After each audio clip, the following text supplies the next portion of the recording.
Bună, dragii mei! Bine ați venit la previziunile pentru energia lunii martie. Acestea se aplică pentru toți cei care au ascendentul, soarele și luna în rac. Voi începe cu partea de tranzite astrologice și apoi vedem ce ne spune energia prin cărțile de oracol, prin cele de tarot, dar și prin talismane.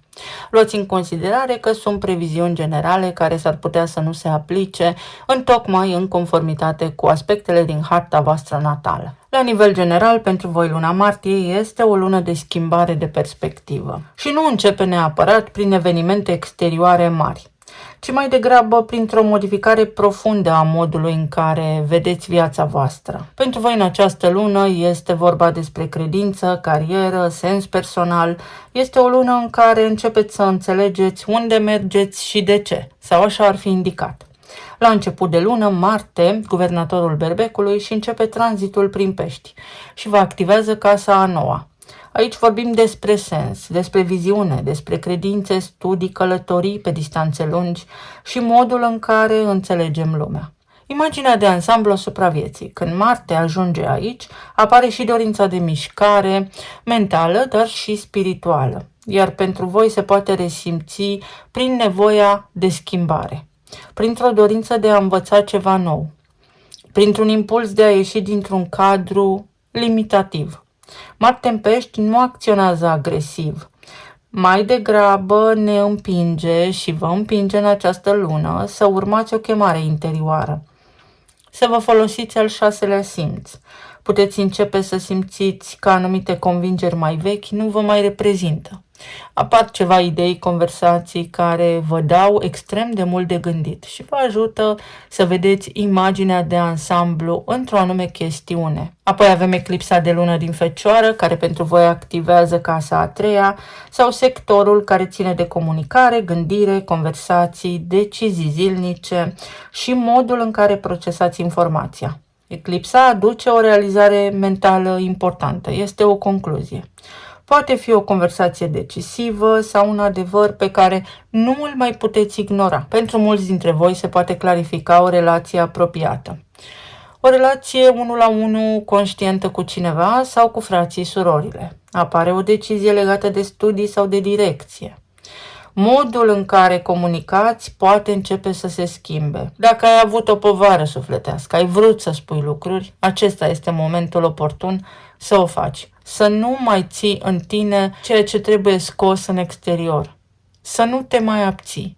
Venus, zeița iubirii și a frumuseții, își începe și a tranzitul prin Berbec și activează casa a 10-a, care reprezintă cariera, statutul, imaginea publică.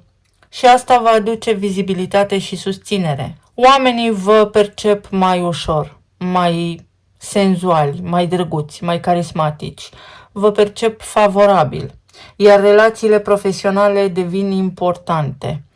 Poate apărea apreciere la locul de muncă, poate apărea o promovare, poate apărea un bonus, pot apărea oportunități profesionale multiple. Sau dorința de a face ceva ce te reprezintă mai mult, mai autentic. Pentru că nu este vorba doar despre succesul exterior, ci este un fel de aliniere personală cu cine ești și cu cine vrei să fii în această lume.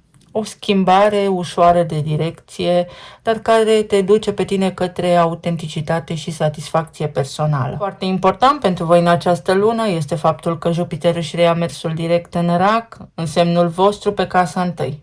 Această casă vorbește despre identitate, despre corpul fizic, energie vitală, modul în care percepeți viața și vine cu posibilități multiple. Începe o perioadă de expansiune personală, chef de viață, dorință de nou, dorința de a vă schimba înfățișarea, dorința de a avea mai multă încredere în voi înșivă. După foarte multe luni de reflecție, simți că lucrurile pot crește din nou. Este o stare de bine interioară și se pot manifesta toate acestea cu mai multă încredere, exact cum am spus, dorință de schimbare personală, oportunități care apar pentru că voi sunteți pregătiți să le acceptați. Este ca și cum viața spune acum, poți merge mai departe. Gata cu ezitarea. Apoi ne întoarcem în casa a noua, pentru că avem luna nouă din Pești, care activează un nou capitol legat de sensul vieții. Ceva începe. O lună nouă plantează noi semințe și pot apărea dorința de a studia, planuri de călătorie pe distanță mai lungă, planuri de relocare, schimbarea direcției spirituale sau profesionale. Însă decizia indicată ar fi să nu fie impulsivă. Mai degrabă, acum vă vin ideile și acum le puteți judeca, le puteți analiza pentru că aveți mai multe date, aveți vizibilitate. Soarele intră în Berbec, energia se schimbă, ne întoarcem în casa a 10-a, atenția se mută pe carieră și pe obiective. În casa a 10-a, viața te vede, oamenii te văd și încep să apară responsabilități sau oportunități care te scot în față, fie că vrei, fie că nu vrei. Poți simți că trebuie să-ți asumi mai mult, dar și că ești pregătit pentru asta, să fie o nevoie, să evoluezi, să faci mai multe lucruri, să ieși din anonimat. Mercur, în sfârșit, își revine din retrogradare în Pești, pe casa a 9-a, unde poate au exista confuzii în legătură cu direcția, în legătură cu credința, în legătură cu studiile. Confuziile legate de aceste direcții se limpezesc și începi să înțelegi ce vrei să faci, dar și de ce. Pentru că deciziile devin mai clare după o perioadă de incertitudine, indicat ar fi să o iei încet, să nu te grăbești, ci să te bazezi în această lună foarte mult pe intuiția ta. Vom avea pe parcursul acestei luni un aspect extrem de bun care se formează între Saturn din Berbec și Pluton din Vărsător. Pentru voi activează casele a 10-a și a 8-a. Casa a 10-a, cariera și statutul, casa a 8-a, transformarea profundă, resursele comune împărțite cu ceilalți, taxele, impozitele sau intimitatea. Și acest aspect vizează maturizarea profesională, direcții care îți pot transforma viața pe termen lung, îndepărtarea fricilor, să ai curaj să faci mai mult decât crezi că poți face, pentru că poți, pur și simplu poți. Și nu în ultimul rând, la sfârșit de lună, Venus intră în Taur, în semnul ei de domiciliu, pe casa a 11-a, iar asta îți aduce susținere prin oameni. Casa 11 este zona prieteniilor, a viitorului, a conexiunilor stabile. Apar oameni pe care te poți baza și proiecte care pot crește natural. Dacă ai avut până acum un sentiment apăsător de singurătate, îi poți spune la revedere pentru că vei vedea, lucrurile încep să se miște, viața ta socială se intensifică. Ca și concluzie, martie te scoate dintr-un spațiu de izolare și te aduce în fața vieții, te urcă pe scenă. În primă fază îți poți schimba modul în care gândești, apoi îți recapeți încrederea. Încet, încet, prinzi curaj să îți ocupi locul care ți se potrivește cu adevărat. Și nu este o schimbare bruscă, ci toate aceste lucruri trebuie să vină natural, să le simțim, bazându-ne pe intuiție. Acum să vedem ce ne spune și oracolul. Este o lună bună, în general, pentru toată lumea. Pentru orac, luna martie. Cicluri care se închid sau poți observa niște tipare, se închid niște tipare, se depășesc niște blocaje.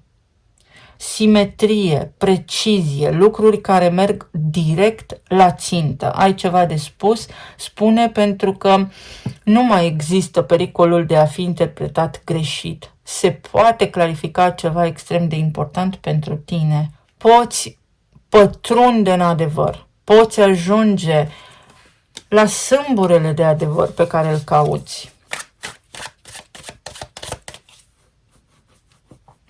O lună pentru conectare, o gărgăriță, ce frumos, abundență, o viață fericită, confort, dorințe care se pot îndeplini. Când știm ce vrem și dorințele ni se îndeplinesc. Când suntem convinși că am făcut alegerea corectă. Echilibru.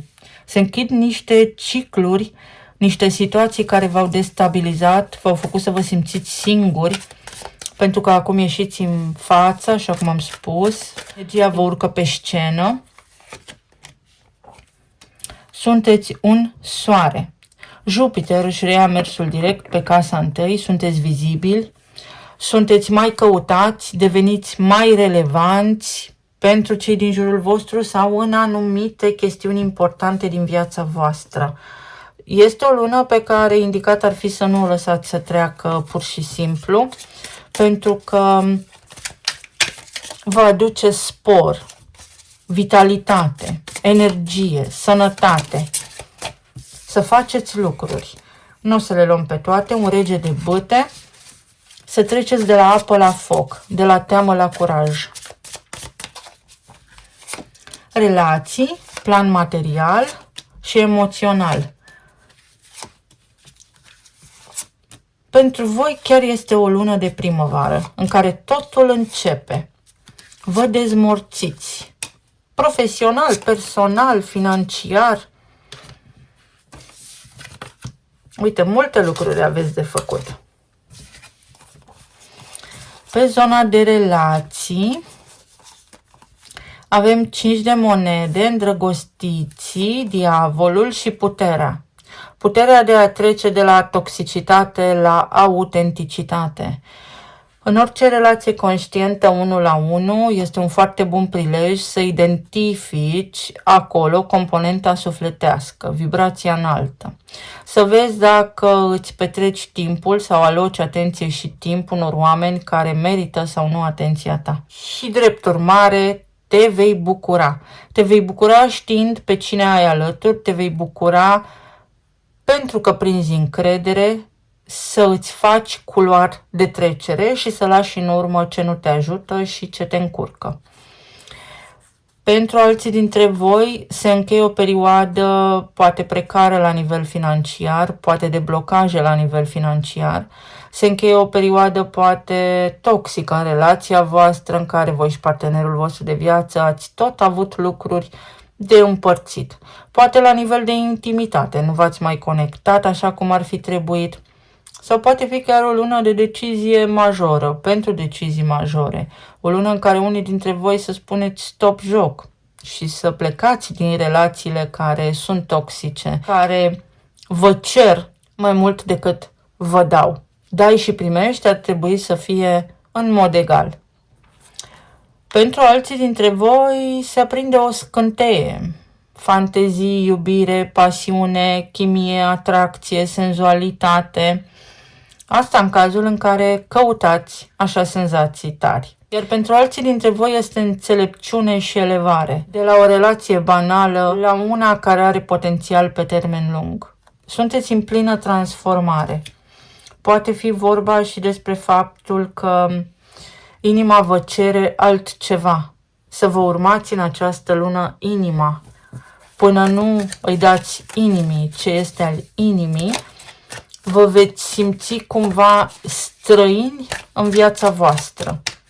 Poți întâlni pe cineva, poți depăși un puternic sentiment de abandon, poți crește, te poți ridica, poți depăși un nivel în care ai fost blocat pe zona de relații, inclusiv în afaceri. Poți depista ceva ce nu era în regulă, poți corecta, îți poate crește numărul de clienți, numărul de vizualizări, fiecare după caz. 3 de cupe. O lună cu bucurie pe zona de relații, o lună în care lumea se simte mai bine, mai deschisă la bucuria vieții. Un rege de monede, stabilitate foarte multă, mai ales din punct de vedere financiar în familie, dacă aveți o relație stabilă, dacă sunteți într-o căsnicie. Poate fi vorba și despre faptul că cineva își asumă în sfârșit o responsabilitate și 8 de monede. Cineva depune un efort în acest sens sau voi vă asumați o responsabilitate pentru că ajungeți la concluzia importantă că omul la care vă gândiți merită.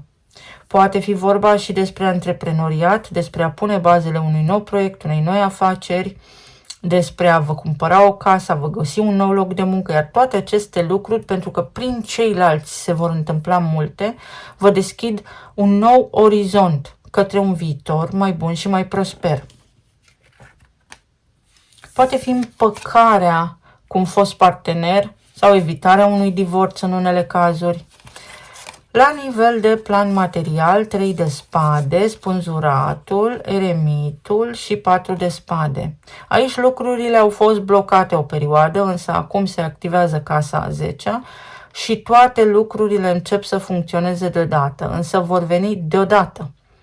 și este nevoie să prioritizați rând pe rând ce aveți de făcut. Pentru alții dintre voi se cere o schimbare de direcție pentru că sunteți într-un sistem sau la un loc de muncă outdatat, adică depășit. Ceva a fost depășit și acum puteți învăța lucruri noi, puteți acumula informații noi pentru a ține pasul cu vremurile actuale. Aveți această capacitate, aveți această abilitate de a studia singuri, autodidact sau autodidactă și puteți să faceți lucruri mărețe. Pentru alții dintre voi, la nivel financiar, uite, este un moment oportun să faceți bilanțul și să luați o hotărâre, fie în ceea ce privește cheltuielile, fie în ceea ce privește economiile, fie în ceea ce privește locul de muncă. Există soluții pentru orice fel de provocare ați putea avea acum. 5 de cupe. Împăratul. Să lăsați deoparte frica și să prindeți curaj. Curaj să vă căutați un alt loc de muncă. Poate fi vorba despre un eveniment trist, despre o situație stresantă în ceea ce privește superiorul de la locul de muncă sau situația în care vă regăsiți acum în cazul în care depindeți de niște autorități. Există o soluție și există niște beneficii pe care le puteți accesa. Regele de monede din nou și temperanța, stabilitate la nivel financiar sau posibilitatea ca cineva, un om foarte drag, vouă sau un om de cuvânt să vă ajute. Și astfel că prindeți încredere. Pentru a putea avea, trebuie să știți cine sunteți. Încredere foarte multă în voi. Se restaurează un echilibru aici. Reintrați în joc, în jocul acela al încrederii în voi înșivă, al magnetismului. O lună senzațional de bună, de la hibernare la acțiune, de la a nu putea la a fi extrem de capabil. Iar emoțional sau medical avem 7 de cupe, 9 de monede, 6 de monede și împărăteasa. Unii dintre voi puteți începe pe cont propriu să lucrați. Poate fi tranziția de la un loc de muncă la antreprenoriat sau să începeți un proiect, o colaborare în paralel cu actualul loc de muncă pentru a vă spori veniturile. Aici sunt câștiguri, aici sunt bonusuri, aici sunt niște fonduri sau niște bani de care puteți beneficia în această lună. Pe de altă parte, este vorba despre a înțelege unde vă puneți atenția și cum vă poziționați voi lângă anumiți oameni, pentru că nu vă știți valoarea. Iar această lună va aduce oportunitatea la nivel energetic de a vă înțelege în primul rând pe voi înșivă și de a vă ști valoarea. Ceva crește și crește frumos. Pentru unii dintre voi poate fi extinderea familiei, poate fi o sarcină, poate fi vorba despre a ține o dietă pentru că ați acumulat kilograme în plus și această lună vă aduce cumva inspirația, forța, determinarea și motivația să începeți o dietă, să vă schimbați aspectul fizic. De asemenea, ce mai văd aici are legătură cu sistemul endocrin, cu hormonii. Pot fi și la doamne și la domni cauze hormonale, poate fi glanda tiroidă. Încercați să investigați, să vedeți despre ce este vorba, pentru că toate au o soluție. Și nebunul. Resetare emoțională, o viață nouă, puterea să schimbați ceva. Ce vă apasă, ce vă stresează. Se poate schimba. Încă o șansă, sau o iau de la început. Și aici avem 7 de monede. Semințele odată plantate vor da roade. Faetonul și progres. Nu vine schimbarea peste noapte, dar ceea ce începe în această lună poate dura mult timp, poate avea efect pe termen lung. Să vedem ce ne spun și talismanele.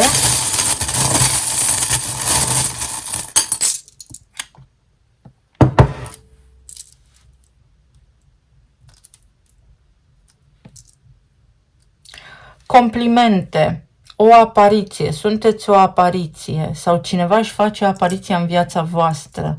Mai este vorba și despre faptul că vă schimbați mentalitatea, modul în care gândiți și prindeți curaj. Nu vă mai vedeți mici și insignifianți, ci puternici. Prindeți încredere în voi înșivă. Pe zona relațiilor de iubire, lucrurile pot merge din ce în ce mai bine. Pentru alții dintre voi este trezirea la realitate, este dragostea adevărată, este ceva ce are legătură cu dragostea adevărată și cu faptul că poate nu ați văzut ceva la momentul potrivit. Iar acum, ca printr-un vis, o situație se poate schimba, ca printr-o minune.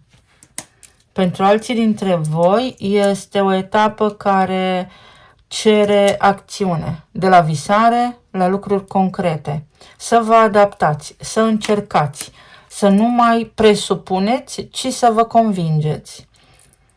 Un cadou, o veste minunată, o conversație care vă încântă, o conectare cu cineva extrem de special, un om care este extrem de special în viața voastră și care vă schimbă viața sau va schimba viața. Pentru alții dintre voi este începutul. Să lăsați deoparte grijile și să începeți. Orice vreți voi. Este un an extrem de bun pentru creștere, pentru studii, pentru dezvoltare, pentru succes, bani și fericire, un cadou, echilibru financiar, creștere financiară, soarele din nou. Pentru a putea avea succes, aveți nevoie de comunicare, dar și de energie bună și de energie de încredere, de optimism, iar toate aceste lucruri vin prin ceilalți. Reconectare sau conectare cu oamenii din jurul vostru. Singur în casă nu puteți reuși să avansați. O gură de aer proaspăt sau vine o bucurie după luni sau ani de tristețe. Aveți aici balanța, relațiile sunt extrem de importante. Axa relațiilor, eu, ceilalți. Având în vedere că Jupiter este în casa 1, în primul rând, unii dintre voi puteți câștiga într-un proces sau un proces. Pentru alții dintre voi este vorba despre emoție, emoțional vă liniștiți. Se poate vindeca o depresie, se poate vindeca ceva, o patologie. Pentru alții dintre voi, juridic, administrativ, se rezolvă niște lucruri. O lună pentru concluzii. Acum că știți ce veți face cu aceste informații. Iar pentru alții dintre voi este o concluzie în zona relațiilor. Poate fi extrem de bine sau chiar divorț, separare, în acele cazuri unde până acolo a fost drumul împreună. Eu vă mulțumesc foarte mult, vă doresc o lună minunată, să fiți bine sănătoși și iubiți și să ne auzim cu bine și data viitoare. Pa, pa!